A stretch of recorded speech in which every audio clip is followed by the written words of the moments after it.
and said that there were 10 to 12 teams that were interested in LeBron. You remember that? You remember that?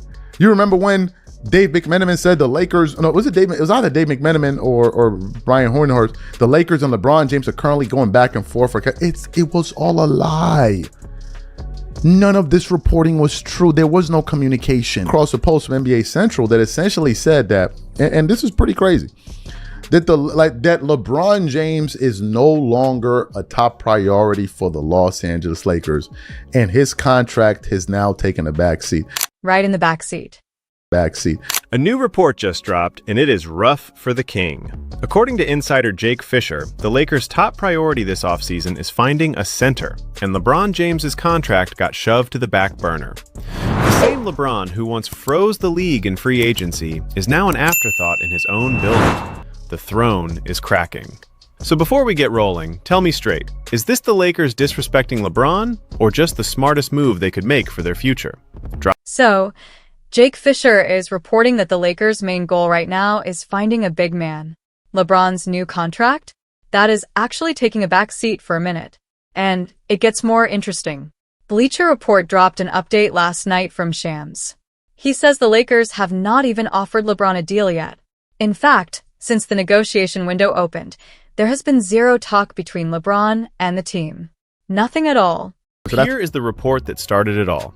NBA insider Jake Fisher came out and said it plainly. Finding a big man has become the Lakers' top priority, with LeBron James's contract taking a back seat for now. Read that again slowly. The all-time leading scorer is on the back burner while the front office shops for a center. For a guy who used to freeze the entire league every time he hit free agency, that is a brand new kind of quiet. And Fisher did not soften it either.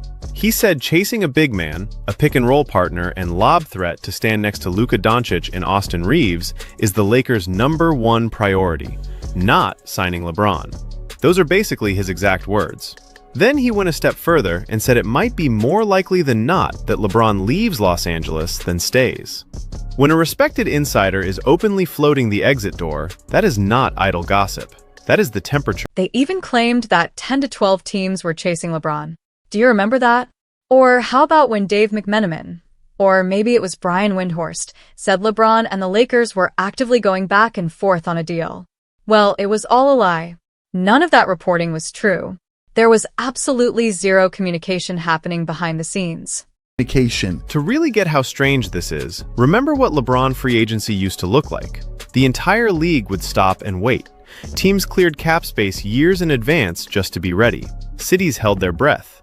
He once got a full hour of primetime TV just to announce his decision. That was the gravity he carried. Now the headline is that a center search is more urgent than his contract. The fall from center of the universe to back burner item is staggering. And the lead-up made it even funnier. For weeks, the reporting made it sound like the two sides were deep in talks. His agent Rich Paul even went on the Pat McAfee show and claimed 10 to 12 teams were interested. Then the windows opened and the truth came out. No offer. No real communication. Those teams never showed up with actual money. A lot of that breathless coverage was smoke with no fire underneath it. But now, let's look at this new article from Fadeaway and break down what all of this actually means. The headline? Lakers narrow offseason targets to 3 physical interior anchors. Let's read on. It says LA's search for a starting center has entered a brand new phase. After spending weeks looking at almost every option out there, the franchise has finally zeroed in on 3 big men who perfectly fit Luka Doncic's vision for the team. According to the reports, Rob Pelinka is focusing his attention on Mitchell Robinson, Kal-El Ware, and Miles Turner. The goal? To give Doncic exactly what he asked for, an elite, rim-running partner for the pick-and-roll. Partner. Now let me explain why this is happening, because the reason is the most important part. It is one word, and it is not LeBron. It is Luka. Doncic has made it crystal clear that his first and foremost desire is an A-list center. Not a nice-to-have, his top ask. And reports say the Doncic camp has been leaning on the front office to actually deliver on it. So the Lakers are not snubbing LeBron out of spite. They are obeying their new franchise cornerstone, the guy they traded the future for, the guy they have to keep happy. And that math is brutal but simple. Luka has roughly 2 years left on his deal, so the Lakers have a short window to prove they are serious about building a contender around him, or they risk him getting antsy. LeBron, meanwhile, is 41 years old. If you are running that front office and you have to choose whose wish list to chase first, you chase the 26-year-old superstar locked in for the future, not the 41-year-old on a 1-year clock. It is not personal, it is a calendar.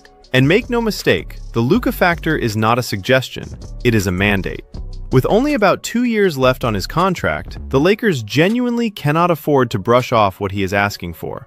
Tell your franchise player no, fail to build what he wants, and you risk him deciding this is not the place for him down the road.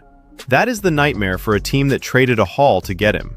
So when Doncic says he wants an A-list center, the front office does not get to debate it. They have to go find one, whatever it costs and whoever it pushes. Sure, you figure out a way to keep some of these guys. But here is my main point. You spend your cap space first, and let LeBron James take whatever is left. That is exactly how I see it. If you actually care about the future of this team, I have no idea why you would pay LeBron more than $10 million right now. I am being completely serious. Let him figure it out on his own. The guy is literally a billionaire. Let him go sign a veteran minimum deal with another team if he has to. And then you hear guys like Stephen A. Smith saying the Lakers cannot win without him. Seriously, what are they talking about? Are we just going to pretend we didn't watch them? Before this last run, the Lakers had a 2-12 playoff record with LeBron. Come on, man. What are we even doing here? So what does the center hunt actually look like? Kind of a slog. The names tied to the Lakers in Fisher's reporting are Mitchell Robinson and Portland's Robert Williams III. Both are exactly the athletic, rim-running, paint-protecting type Doncic wants. The problem? Robinson is reportedly very open to staying with the Knicks, and New York wants to keep him. And Williams fits the blueprint but cannot stay on the floor. He has played more than 60 games in a season just once in 8 years. Building your starting lineup around a guy with that injury history is a coin flip you might lose. There is a cheaper fallback in Nikola Vucevic, a steady veteran who rebounds but will not terrify anybody at the rim. And the genuinely elite young options, guys like Detroit's Jalen Duren and Walker Kessler, are restricted free agents whose teams want to keep them. So the dream targets are basically locked in someone else's house. The Lakers want an A-list center, but the A-list is not really for sale right now. The roster math gets messier when you look past the center spot too. The Lakers also badly need wing defenders, and that puts a guy like Rui Hachimura in a weird spot. He was one of their most consistent playoff shooters, but his defense is shaky and his offense comes and goes, making him a possible odd man out if they want to get tougher on the wing. On top of that, they risk losing useful glue guys in free agency, the kind of role players who quietly make a team work. So it is not just a center they are hunting, it is a whole supporting cast, and every dollar spent there is a dollar not going to LeBron. And this center hole is not new. It has been the Lakers' glaring weakness since the day Doncic arrived. They thought they had it solved when they traded for Mark Williams earlier, but a failed physical blew up the deal and left them scrambling. Then they leaned on DeAndre Ayton, who outplayed his old contract at times, but was so inconsistent that they kept benching him, even in the playoffs. He has an $8.1 million player option, and if he picks it up, the Lakers will probably try to trade him or shove him down to backup. That is how unsettled this position is. They have been searching for a real center for over a year, and still do not have one. And keep an eye on Ayton's decision, because it could jam everything up. If he picks up that $8.1 million option, the Lakers are suddenly carrying a center they do not really want while still trying to land a better one. That means either eating his salary as an expensive backup or finding a third team to take him. Every one of those moving parts costs time and flexibility, the two things the Lakers do not have much of as the calendar runs out. Now, connect the dots to LeBron's wallet, because this is where the afterthought label bites. The Lakers might have around $50 million in cap space, but that number is fragile and depends on their own free agents. The plan, as best anyone can tell, is to spend that money first. Get the center, add some wing defenders, build the actual team. And then, only then, circle back to LeBron and offer him whatever scraps are left under the salary cap rules. He is whatever fits on the plate after everyone else has eaten. And the numbers being floated for him are wild when you sit with them. ESPN's Bobby Marks suggested a realistic LeBron deal might look like 1 year, around $30 million, with a full no-trade clause. 1 year. Meanwhile, Austin Reeves, the undrafted guy, just locked in a deal paying him over $40 million a year for 4 years. So the all-time leading scorer could end up making less money on a shorter deal than the role player who was his sidekick. That is the pecking order now, in cold, hard dollars. Even the shape of that rumored deal tells a story. Bobby Marks did not just float a 1-year, $30 million number. He floated it with a full no-trade clause attached.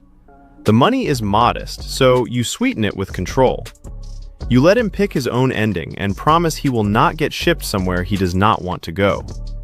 It is a respect token, a way of saying we cannot pay you like the old days, but we will let you keep your dignity. That is what the twilight of a legend looks like in contract form.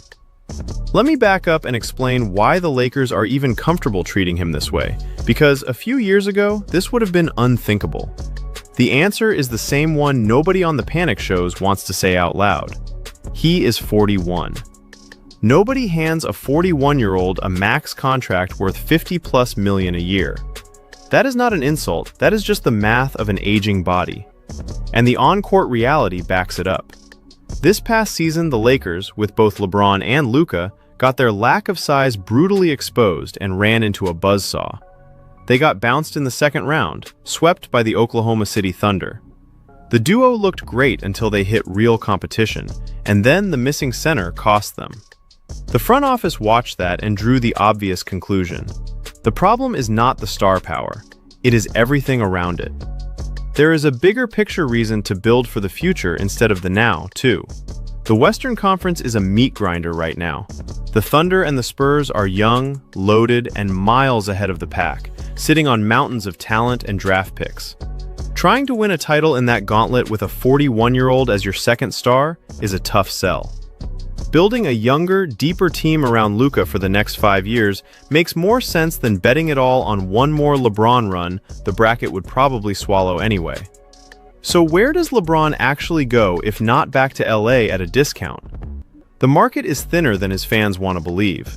The Golden State Warriors have been legitimately interested in pairing him with Steph Curry and Draymond Green for one last run. The catch is they can really only offer their mid-level exception, around $15 million, and after re-signing Al Horford, they are pressed against the apron, which makes even that hard to swing. In the kicker, the Warriors themselves reportedly expect him back with the Lakers anyway. As one source put it, openness does not equal anticipation. There is the Miami Heat angle too, especially now that they added Giannis, and LeBron has deep history there. And of course Cleveland, the hometown story that refuses to die, where he could chase one last farewell run, though the Cavs can really only offer the minimum without a complicated sign-and-trade. So the interest is genuine, but the big paydays are not. Everywhere he looks, it is a pay cut. The only question is which one comes with the best situation. Here is a wrinkle people are sleeping on, and it might explain the whole cold shoulder. The Lakers have new ownership now. The franchise changed hands, and the new group does not carry the same decades-long sentimental attachment to LeBron the old regime had. The previous leadership might have handed him a fat deal out of loyalty and history. These new bosses are looking at a spreadsheet and a timeline, not a highlight reel. New ownership, colder math. And colder math says you build around the 26-year-old. That actually fits a pattern from last summer, too. Even a year ago, the relationship was frosty. LeBron opted into his deal, there were no real extension talks, and there were whispers of him being passive-aggressive about it. So this is not a sudden one-week storm. It is a slow drift, and the Reeves signing, plus the center hunt, just dragged it into the open. The cracks were always there. Now everybody can see them.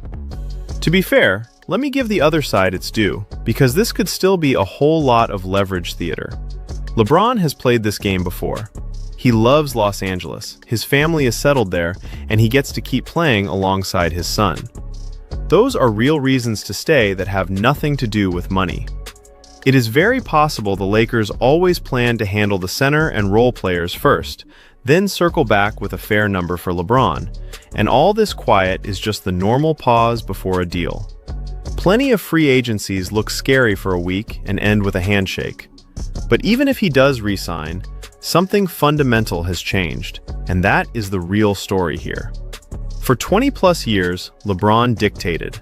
Teams reorganized their entire plans around what he wanted, when he wanted it. Now, for the first time, he is the one reacting. He is waiting to see what the Lakers do with their money before he even knows what his own offer will be. The power has quietly shifted from him to the front office and to Luka. He went from being the sun the whole solar system orbits to being a planet waiting on the schedule. And there is something almost poetic about how this is landing. LeBron spent his whole career chasing everything: the rings, the scoring record, the title of greatest ever. He got the record. He got the rings. And now, at the finish line, the reward for all of it is being told to wait while the team shops for a center. The game does not care about your resume at 41. It cares what you can give next season and what the cap sheet says you are worth. Humbling for anyone, even him. And honestly, that is what makes the afterthought label sting so much. It is not a hot take from some hater. It is just an accurate description of where things stand. The Lakers have looked at their future, picked Luka as the centerpiece and Reeves as the running mate, decided a center is the missing piece, and slotted LeBron in as a finishing touch they will get to eventually.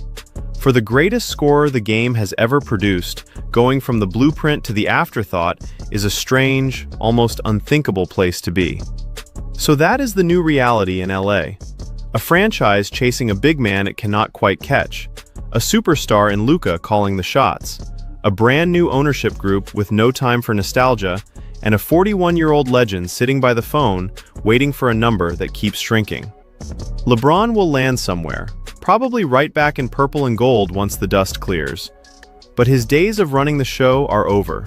The Lakers made that loud and clear without saying a single mean word. They just put the center search first and let the silence talk. So the greatest scorer ever is now waiting on leftovers while his team chases a center for someone else. LeBron will land somewhere, probably back in LA, but the crown does not fit like it used to. Do you think he stays or finally walks? Tell me in the comments, smash that like button, and subscribe for the next update.